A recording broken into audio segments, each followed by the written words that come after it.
There we go. So we have another amazing speaker who his name is Helen Sanderson. Now, Helen was inspired by the Dutch company, a name that I really can't pronounce, but Buurtzorg. Henry, correct me if I'm. There we go. Thank you. Right, Helen set up her wellbeing teams in the UK and won outstanding at the first CQC inspection for an approach based on a real patient focus and self-managing teams. She's going to be talking about confirmatory practices. Let's welcome Helen Sanderson. Clap and a wave. Thank you very much. I'm delighted to be here. And I have a short amount of time to share with you what we've been trying and learning about confirmation practices. So in the next almost 10 minutes, I want to share why they're important, what they are, and how to use them. And I'm going to share 4 different types with you: team agreements, roles, meetings, and development. And finally, give you 5 ways to mess them up based on experience. So let's start with why I use them. I started my career as an occupational therapist, and I can see there's quite a few people here from the NHS. And I used to get 6 weekly supervision from my boss, who was a senior OT, and I orientated all my actions and everything I said in my supervision meetings to trying to impress her, because I knew my relationship with her would be significant into how well I did in my career. I was really focused on compliance. And now I use confirmation practices with my team, and my focus is on responsibility. It's on reflection. How am I doing in relation to my role? And it's also on how can I keep improving.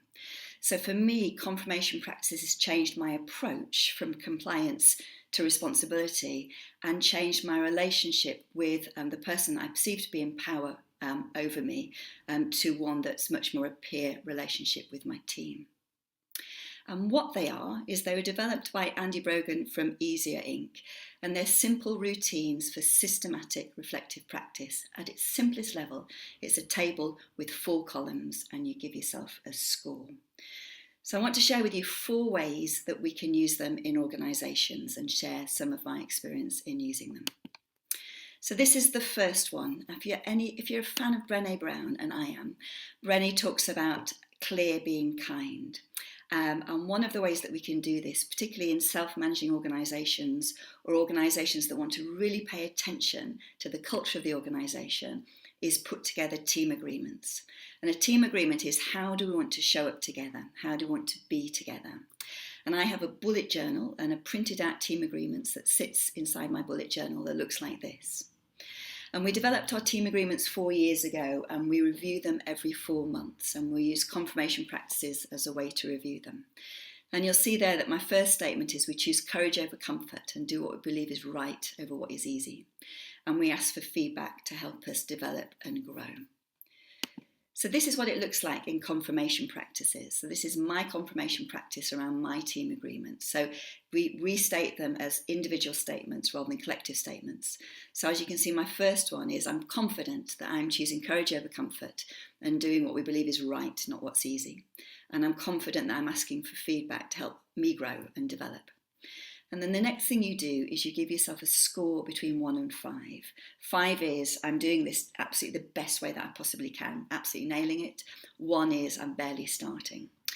And then I have 6 statements here, 6 confirmation statements that come directly from our team agreements. And as I said, just taken directly into this table. I spend some time giving myself a score of 1 to 5 for each of them. And then I choose either the lowest score or the one that I'm most bothered about to decide what I intend to do over the next 2 weeks. And as you can see here, the one that I gave myself the lowest score from was, I'm confident I'm asking for feedback to help me grow and develop. And why I gave myself that score is because I hadn't asked for feedback in the last month. And in our team, we put the responsibility on ourselves to ask for feedback, not on other people to give it to us. So my intention was to ask somebody for feedback each week. So in our team, we do our individual confirmation practices on our team agreements first, and then we share scores to see collectively what's our lowest score in our team. And what we found was none of us had got higher than 2 in giving each other feedback. So then we said, so what do we want to do individually around that in asking for feedback? And what do we want to do collectively? So we use Slack as a team. I know many organisations use Teams. So what we do after every confirmation practice is post in an I will column what we're going to do as a result. So for me, I was going to post on Friday Failure, which is something we have on our team where we share failures and what we learned from them each week. And I'm going to ask for feedback each week, however hard this feels. And you can see what my colleague Michelle was committing to, and Ben, and then there's other team members. But when we recognised that none of us were doing a good job in asking for feedback, we decided that we'd make it a metric in our team meetings. So every team meeting now, I get asked whether I've asked for feedback that week. Don't have to make excuses, don't have to explain. It's just a check or no check. But for me, that's like a Weight Watchers principle. I'm focused much more on asking for feedback each week if I know that my colleagues are going to ask me how I've done at the end of the week. So that's confirmation practices number 1. Number 2 is role-based confirmation practice. And as has just been introduced, we were inspected and rated as outstanding by CQC, the Care Quality Commission, and actually got outstanding for well-led. CQC expects people to be well supported, and we use confirmation practices as a way of demonstrating that. So in our teams, we have a coach, and that's Michelle to the left instead of a manager, and Becky and Michelle here are both buddies, and that means they have a role for coaching and supporting each other. And this is what their confirmation practices look like. So it's in relation to their role. And what we've also done is link it to values. So if you're wondering about how you can put your organisation's values into practice, linking them to confirmation statements is one way of doing that. So in every 2 weeks, teams would meet together in their team meetings and the buddies would sit next to each other. They would come having already given themselves a score, and then they'd talk to each other about the score that they've given. So as you can see there, the statement is, I'm confident I'm always providing compassionate, person-centred, safe care. And Becky would give herself a score out of 5, and Michelle would have a conversation with her about why she gave herself that score and what she wants to do. So you can therefore do confirmation practices for how you want to be together, team agreements, or what your role is in the organisation. And then the third way is meetings. So this is something you can do in the last 10 to 15 minutes of a meeting as a checkout practice. You have a list of statements, and I'll show you another example in a minute. So our effectiveness, our ability to challenge each other, is this meeting meeting my needs? You ask everybody to rate 1 to 5 on those statements. You note the responses and make them public. As you can see, number 4, that might be on a flip chart or on a whiteboard. And then you discuss those together. And what that does is help surface tensions and really identifies anything in the room that feels undiscussable. And here's another example of how people have used this in a table. So we're working on the right thing. So if you were doing this for your team right now, what score would you give yourself for? We're working on the right things. We're working on the right number of things. We're working on things in the right way. My needs are being met, and we're making the most of our strengths. So my slides will be sent for you to be available on Fuse, because I don't expect you to copy these down, but this is a really tangible way that you could start introducing confirmation practices in your meetings in just 10 to 15 minutes in the end of your meetings. And then finally, development confirmation practices, or using them in your one-to-ones. So the thing that I'm personally working on at the moment, my growing edge, is asking for help. And it sounds like a simple thing, but I'm really invested in looking competent, and I'm working on my vulnerability. And for me, that's, am I able to ask for help each week? This is Henry's. I'm productive and effective at work. And what this means is I have a colleague, and once a month I will have a conversation with her. I have a longer list of confirmation statements, but this is my priority one at the moment. I'm asking for help each week. I'll give myself a score between 1 and 5 and talk about what I want to do next. And productive and effective at work is a conversation that one of Henry's colleagues will have with him, and Henry will share his score and have a conversation about it as well. And I think this is next generation supervision. I think this is next generation performance management.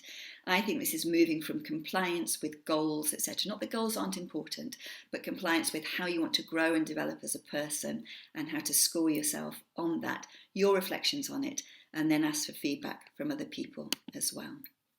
So this is how you can mess them up if you want to introduce them. One is you simply give statements to people. They are most powerful when they're co-created, either as team agreements or as role statements or in meetings. You can mess them up by keeping score. So saying, Helen, these were your scores over the last 6 months, and blaming people for low scores.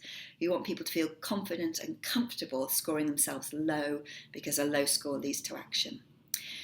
One thing that we learned the hard way in Wellbeing Teams is the very first time we introduced them, 3 colleagues gave themselves scores of 5 on everything. And what we realised was we hadn't clarified what 5 looks like. So we then did some work together to be really clear about what good looks like, so people could do a better job of scoring themselves between 1 to 5. They're most effective when you coach people, and we've got a coaching card that we can share with you to support you to do that. And why would you do them if you're not going to link them to action? So that's how you can mess them up. So thank you for listening. If you're interested in knowing more, come and find me. I'm Helen Sanderson on LinkedIn. And if you give me your email, I can send you the coaching card or anything else that might be interesting. And we're starting a confirmation practices program in autumn. And I'm also speaking on Henry's Level 7 in a few weeks' time. If you're on that, I'd love to see you there and we can talk about it a bit more. Henry, I'm 30 seconds over the 9 minutes you gave me, but I was trying to make 9 minutes really actionable for everybody here. Thank you very much.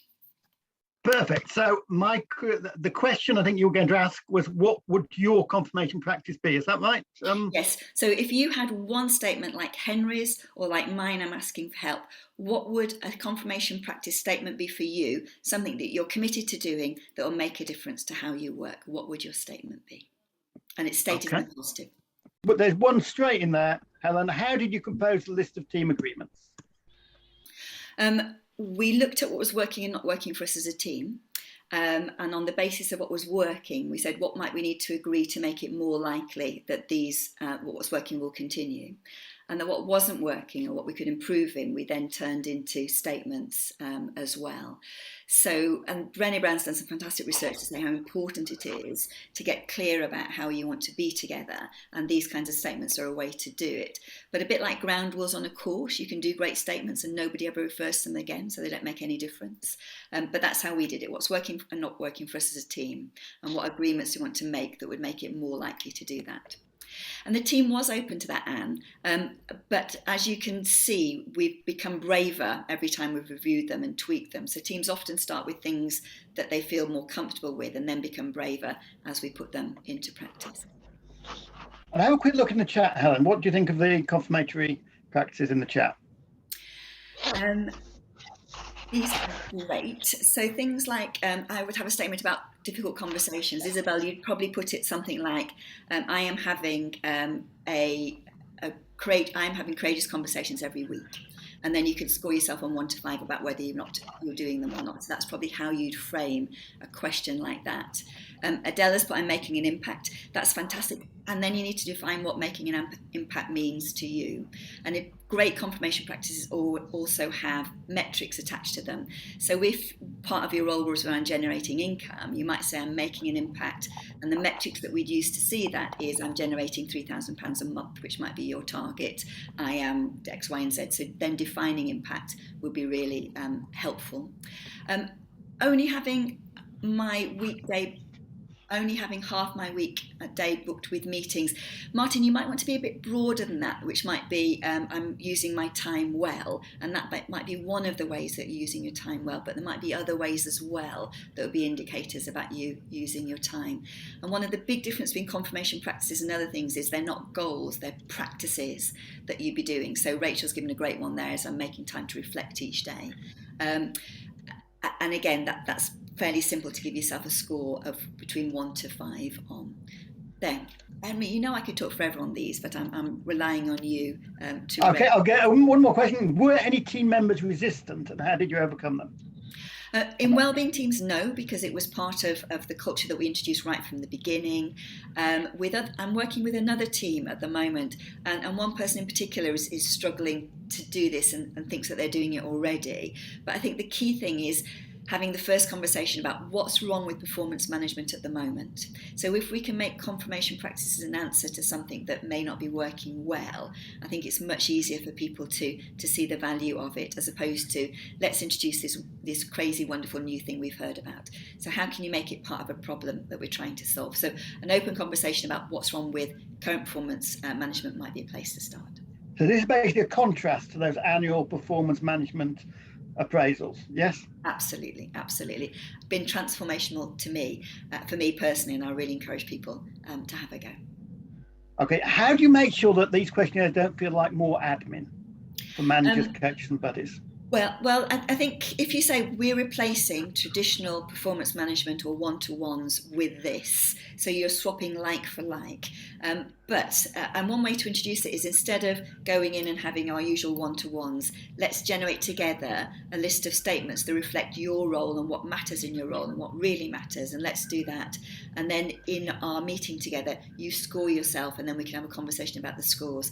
So if you're replacing one practice for another, I think that makes it easier for people to see it's not more admin, it's not adding more on, we're replacing something we're already doing. And here's an interesting one. Is there any method or practice that you implemented that recognisably improves staff happiness?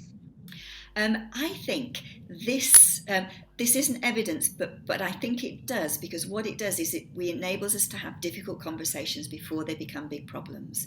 So with team-based confirmation agreements, it stops the moaning around the corner about it. So if one of your statements is we take responsibility for our team tasks, and one of your team tasks is washing mugs after each other, if you've got that confirmation practices, and then you're reviewing that, you're then able to say, tell me how often you did the mugs last month, and that gives you an opportunity to have it. Whereas what tends to happen is people moan about each other about not washing the mugs. So it enables us to have direct conversations with people about some things that might be difficult. It replaces traditional KPIs in lots of ways, but some of my colleagues are using confirmation practices for individuals and then having OKRs on a quarterly basis as team development targets. So I think they work alongside that, but they definitely replace traditional performance management approaches. But the key one is you decide yourself what Yes. your rating is, not your manager. Absolutely. So I think it's ideal that you co-create the statements with your team and or your manager, and then you reflect and say how you think you're doing, rather than your manager just telling you how they think you're doing. But it's also an opportunity for your manager to say, I'm really curious that you've given yourself a score of a 3, Helen. That feels like a 4 to me. Let's look at what the data tells us, or tell us more about why you've scored yourself a 3. So it then enables us to have a different kind of conversation. Right. Okay. Thank you so much, Helen, for that. I listened to it on Lisa's Leadermorphosis blog, and I thought it was fabulous. And as I say, we're starting to do it at Happy at the moment. So big round of applause for Helen. Thank you. And I put my email in the chat if anybody wants to get in touch. Thanks. Yeah, do put your email in the chat. Absolutely.